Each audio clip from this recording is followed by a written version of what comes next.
Hello everyone, Science Viking here, continuing with the Ironman playthrough of XCOM Enemy Unknown. Before I go to mission control, there's one last thing I want to show off, which is the hangar. In the hangar, we can check out our various aircraft. The way it works is, we have satellites which detect UFOs, which we can then shoot down and then raid. However, after we detect satellites, we have to send one of our aircraft to take out the UFO that has been detected by the satellite. We currently only have satellites over Africa, which is the reason why we only have planes stationed in Africa. I'm going to keep things that way for now, until we actually have satellites in other places. Mission control, or the situation room, is where we would launch satellites, but we aren't allowed to access mission control because there's, I'm guessing, a tutorial that's supposed to happen yet that I forgot about. We can't access the situation room. We can access mission control just fine. Anyway, to mission control. And the last thing that we can do is scan for activity while we wait for things to happen. Assessment operational. Alright, our construction is finished. Now, I'm going to start a new construction. Facilities. Yeah, I'm working towards this steam vent to build my next generator. Start excavating that. I'm going to start excavating that. And I'm not sure what I want to build here. Well, there's really not much I can build yet, other than power generators, so I'll just wait for it. Alright. Back to mission control. Scanning for activity causes time to pass very quickly, but the next few events will appear on your screen here. So when you get to the end of the time, you can. So the idea is, like, when alien materials is finished researching, I can jump over to the lab and assign new research, that kind of thing.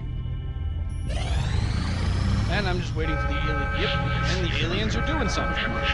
Commander, we've picked up multiple requests for assistance. Abductions in progress are marked on the hologlobe. Now, we're only allowed to go to one of these places. So I have to choose. Each place has a different reward. And in addition, it shows us the panic level of each area. Now, so if I go to the one in India, I get money, and it's moderate difficulty. If I go to the one in Canada, I get scientists, and it's easy difficulty. If I go to the one in Brazil, I get engineers, and it's easy difficulty. Now, money's usefulness is obvious. Scientists, the more of them I have, the faster research gets done, which is pretty useful, especially right at the beginning when I don't have a lot of research. And engineers, the more of them I have, when research is slow, I mean. And engineers, the more of them I have, the less expensive various kinds of equipment are, and also making certain kinds of equipment and building certain facilities requires a certain number of engineers. Since I already can't build a new satellite uplink without more engineers than I currently have, I want engineers. Though the other factor is, you see the panic level here. If the panic level gets too high, bad things can happen.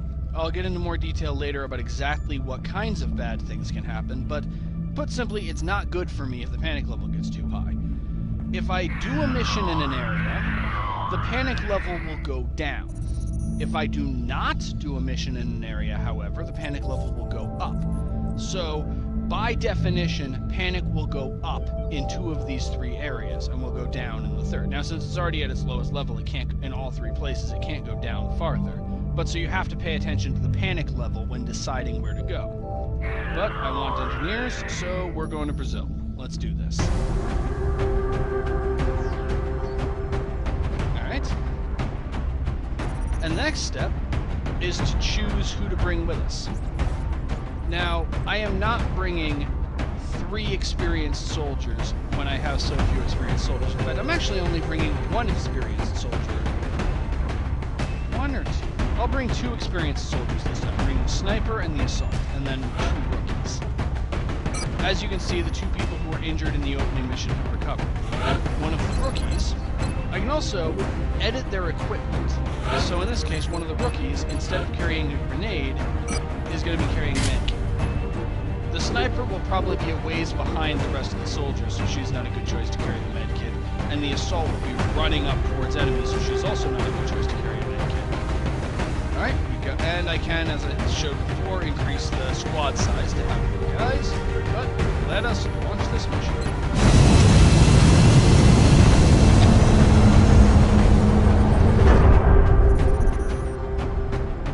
And yeah, it shows us flying towards the abduction site.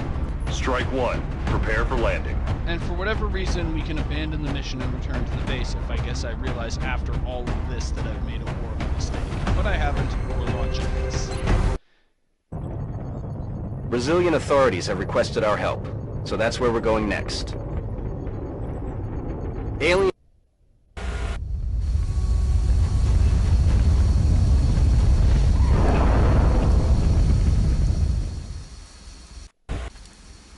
Central, this is Big Sky. Strike team is touching down now. Standing by for your orders. Roger, Big Sky.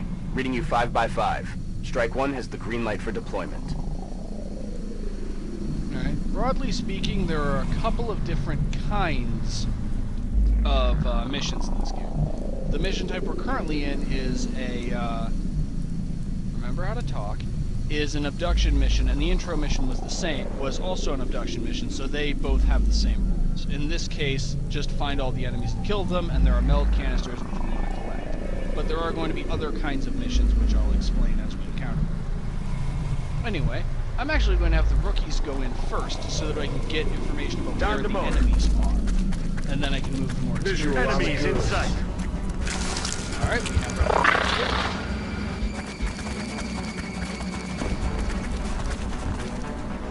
because the thing is, snipers cannot move and then fire even one, they can't move even one square and then fire. Or move even once and then fire. They have to not have moved at all on their turn in order to fire. Double time. Alright, I'm going to move this rookie up here. The enemy's in sight. Alright, we have located what may actually be all of the enemy for this level. Okay. Where would be a good place to put a sniper station? Consistently have a clear shot. Behind this, actually. Good solid cover. And there's no point in not having your sniper dash, because the sniper won't be able to fire on their second action anyway, so they may as well move as far as they can. And the assault is charging as far as the assault can charge. And I won't be able to show off a run and gun list. I'll show that off next turn.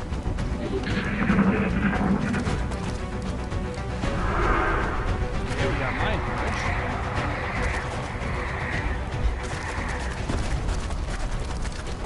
Everybody's in cover and nobody's flanked this time. That's what. Damn, that was close. Fire in the hole!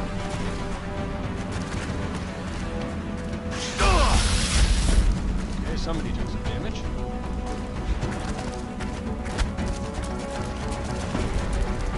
Okay. They really do not like that guy. Okay.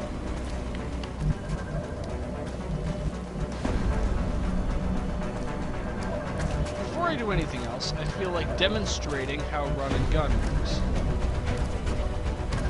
So, let's see this. How clear of a shot does this rookie have on that area? 25%. And his odds are not really going to substantially improve. So yes, allow me to demonstrate. Let's see what the sniper can do with that same enemy. Doesn't even have line of sight. Alright. Yep, I'm going to demonstrate the assault class's special ability. Run and gun. Normally the assault class could run to here and then not fire, and would be out of cover right next to an enemy and get shot. However, I can activate run and gun. Hunt 'em down. And now, I can run all the way up to here. Already there. And I can still fire. I cannot use any special abilities, however. And that run and gun ability has a cooldown, so I won't be able to do this again immediately. That sectoid is down. And, because of the effect of Mind Merge, the other sectoid is also down. This is why assault classes are useful. Alright, you have the same shot at either of them. So, I'm going to fire. I'm not using headshot. Okay, that missed.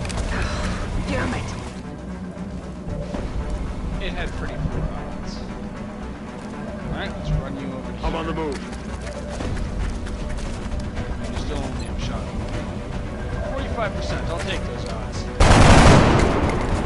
Perhaps I shouldn't have taken risks. I really want this rookie to survive, so I'm moving into slightly better cover. I'm also going to take that 59%. And sometimes that will happen where it will not, the weapon will not do its maximum damage.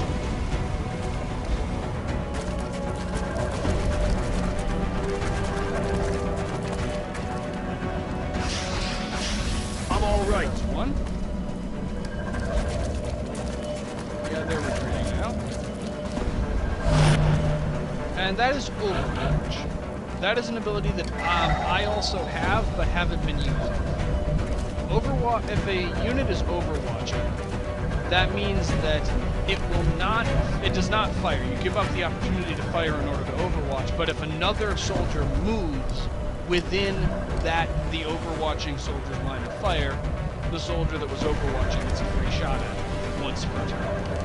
I have enough time on this meld canister. I'm not going after it yet. On my way. So, also, notice that run and gun is cooling down.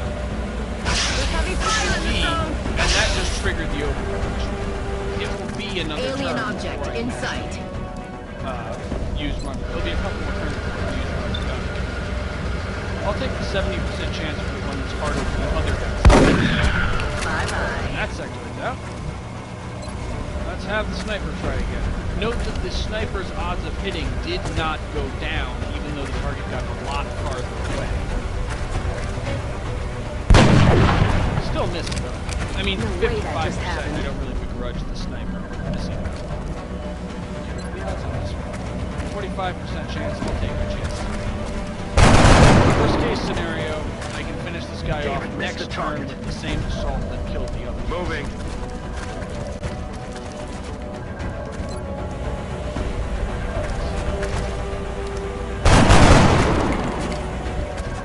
That's a load up. Hopefully it will target the assault. Okay, so 50%. Accuracy drops off very quickly if you're using a shotgun. Okay, this will Moving out. cover. You're gonna have to run through an overwatch again. You're not supposed to do that. That's why I did it. Because the basic sectoid weapon does not do very much damage, so a normal soldier can survive being hit by a sectoid once, and in some cases twice. So, well, let's finish this. Goodbye. X-ray down. Mission accomplished. That is the end of that. Got 2 more meld containers. No fatalities, though we have 2 injuries, and one of the injuries is one of our more experienced soldiers, which is less than ideal. But Commander to the Situation Room. Commander to the Situation Room. I'll get to it in a minute. Yep. And one of our rookies has been promoted, and we have a new class. Let's check them out. The support class has various abilities that buff allies, heal allies, stuff like that. In this case, they have a smoke grenade. Basically, units within the area of effect of a smoke grenade are treated as being in cover. They also still use the standard assault rifle rather than getting a different weapon type. And yep, one of the rookies was injured and didn't even get a promotion because he didn't kill anything. And then... Commander to the Situation Room. Commander to the Situation Room. Though this guy got promoted just by having survived multiple missions. And my assault, who's actually been doing quite well, is also wounded. And we've unlocked a new medal. The way that works... Alright, this is our loot. We haven't unlocked any new kinds of research through this loot. You usually do. Alright. But we can now build workshops. A workshop adds 5 engineers to our staff, and also there's Commander to the Situation Room. Commander to the Situation Room. It is rude to interrupt players. There's a further bonus to... a further discount on making equipment when workshops are built next to each other. Right? And we got 4 more engineers. We will be in touch, Commander. Alright. Commander, you can now honor our soldiers by awarding them medals for accomplishments you deem appropriate. about to You explain can view that, and correct. award medals in the barracks. Yep, the barracks. Select medals. And we can actually assign a power to a medal, which is either increased aim against enemies in full cover or increased defense when in cover. I prefer the increased defense when in cover. Commander to the Situation Room. Commander to the Situation Room. And now I can award the medal to soldiers. I'm not going to award this one yet. The way it works is doing certain things in the game will unlock various medals that you can then award to your soldiers. Medals actually grant bonuses to your soldiers, so the idea is you're incentivized to award medals to soldiers who are actually capable and have accomplished things. Alright, let's pop by the Situation Room. Every member of the Council is going to want satellite coverage, so we should plan our deployments carefully. And now we get to launch satellites. So, I'm going to click Launch Satellite. Keys to satellite deployment. Expanding our satellite coverage is crucial to intercepting alien craft and maintaining the support of the Council's member nations. Deploy satellites to gain monthly funding from XCOM Council nations. Monitoring countries on the same continent will greatly increase the monthly rewards granted by that continent. If every country in a continent is monitored by XCOM satellites, an additional continent-specific bonus will be granted. That was a mouthful. We will need interceptors deployed to continents in which we have satellite coverage. Interceptors can be hired and I'm receiving you. We'll monitor that contact, but I don't think it's related to the UFO activity. Can be hired and transferred through the hangar facility. The point 2 is what I was talking about when I said there's a way to acquire those bonuses by other means, rather than just through starting on a particular site. The other thing is, launching a satellite on a particular country will reduce the panic level in that country.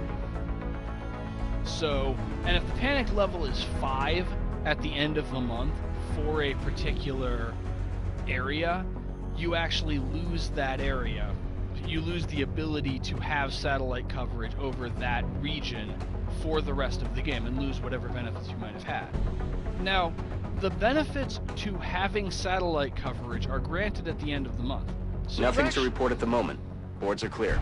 So you actually don't want to launch a satellite in the middle of the month. You want to wait till the end of the month when you can immediately, so that you can see how things will develop. So like if this or this panic level gets higher and starts to get into the danger zone, then I launch a satellite over the place with higher panic to reduce the panic.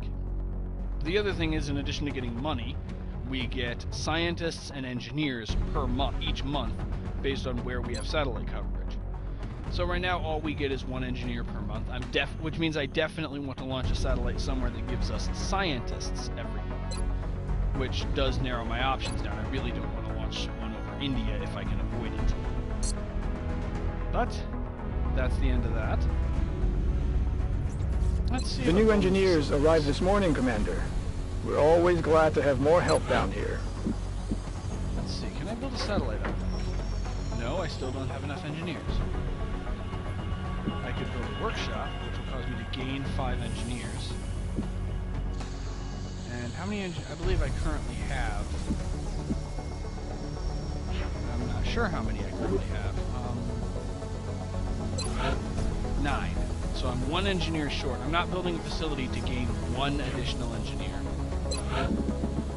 And I am going to build myself a thermo generator, which requires no additional engineers, but does cost a fair bit when I have the ability to, and it's going to go where the steam is. But in the short term, I'm just going to wait. So, mission control, continue scanning for activity. Alien materials research is complete. Let's see what we got. I can now manufacture a new piece of equipment. This is an accessory that actually fills the same slot as the equipment slot as the grenade or the health pack that gives a soldier a little bit of extra health. Alright. We've also unlocked experimental warfare. However, I don't want to research that because that's very slow. I'm going to wait on xenobiology a little bit and instead start on meld recombination, especially since some research types actually cost materials, and I may want to sell those materials. However, meld recombination doesn't cost anything. Neither does experimental warfare, but it'll take forever. So, let's start with this. I'm still having a hard time grasping what it is the aliens are hoping to accomplish here. Are they studying us? Why abduct humans seemingly at random? There must be a pattern that we haven't established yet. I wonder. Oh, let's start scanning for activity. Commander, we're receiving a transmission from the Council. Coming on screen. Let's see what they have to say. That's quite nice. Alright. One of the scientists serving in a remote observatory used for tracking and monitoring UFO activity in Australia has come under attack. We cannot allow the aliens to threaten any personnel contributing to information to the XCOM project. We'll need you to deploy a squad and ensure a safe return. Reward a whole bunch of money, panic reduction, and most interestingly to me, 2 scientists. Yep, we'll launch that mission. Excellent. We look forward to seeing your progress. Drop the sniper for a rookie. I believe the assault is still wounded. Because I don't want to bring, and the support gets to keep the medkit. Supports are generally people I'm going to give healing items to. I'm not going to bring the sniper because this is probably going to be mostly in combat. But I'd say this team is put together about the way I want them. Let's start this mission.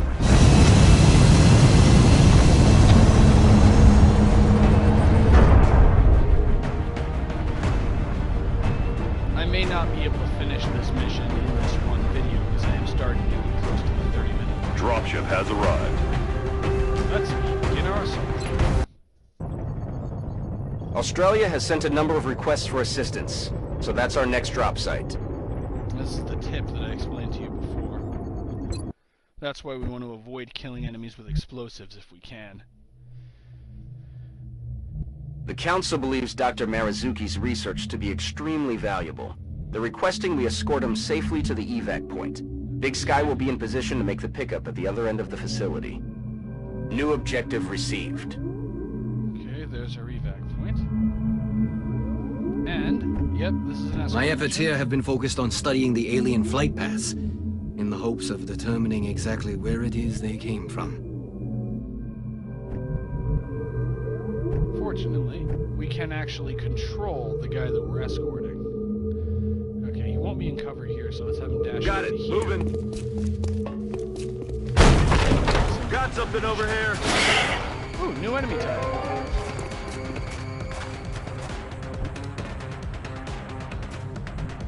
These are thin men.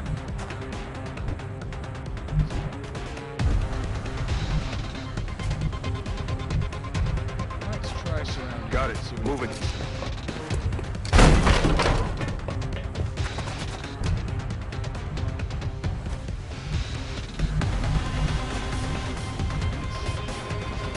Rolling out.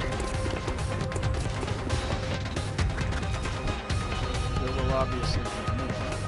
But let's start with this. And this guy. Running. Actually, I'm not entirely sure those railings don't provide cover, do they? This was a mistake. Well, I'm stuck with it now. Those guys are rookies, so I guess.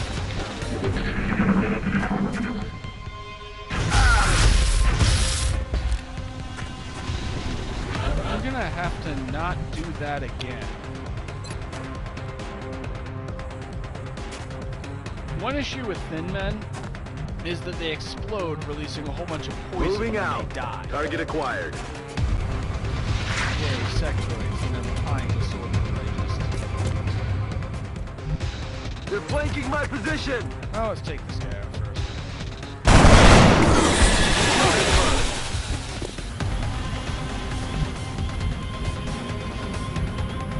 So firm here. I'm not taking 30% instead of healing the injured guy.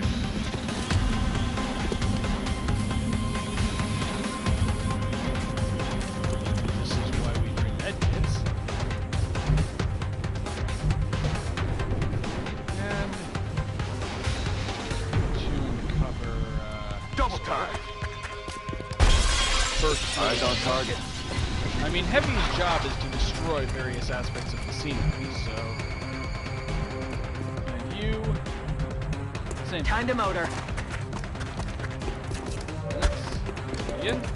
From what I've observed so far, it's clear the aliens have developed a propulsion system that allows for faster than light travel. That was kind of obvious from the fact that they're here. It's pretty clear they're not from here, so they would have to.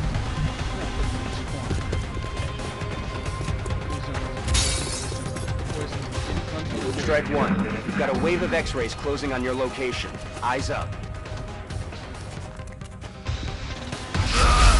Cover the flanks!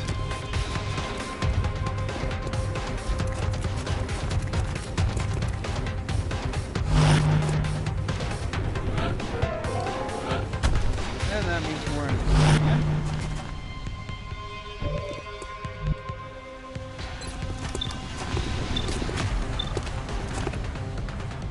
I'll take that.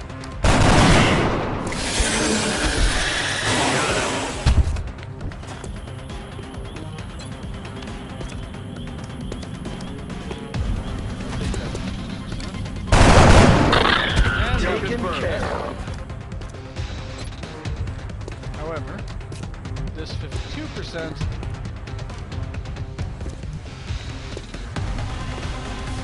I can do better than that. He's overwatched. Yes, Commander. I'll take the rest.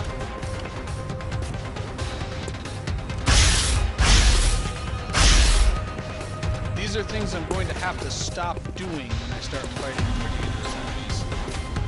But see, now I get 100%. And he's down. Bye-bye. And now I'm going to move this soldier over to Getting here. it done. And I'm going to have her overwatch. I find myself wondering how far these creatures have traveled to undertake this invasion. The resources involved are staggering. Let's move him into the truck.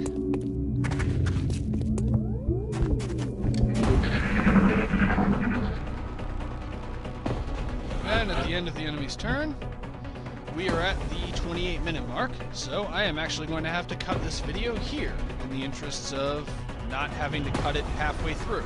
So, with that, I will see you the next time one of these gets posted, and in the meantime, as usual, I love you all. Science Viking signing off. I'll see you next time.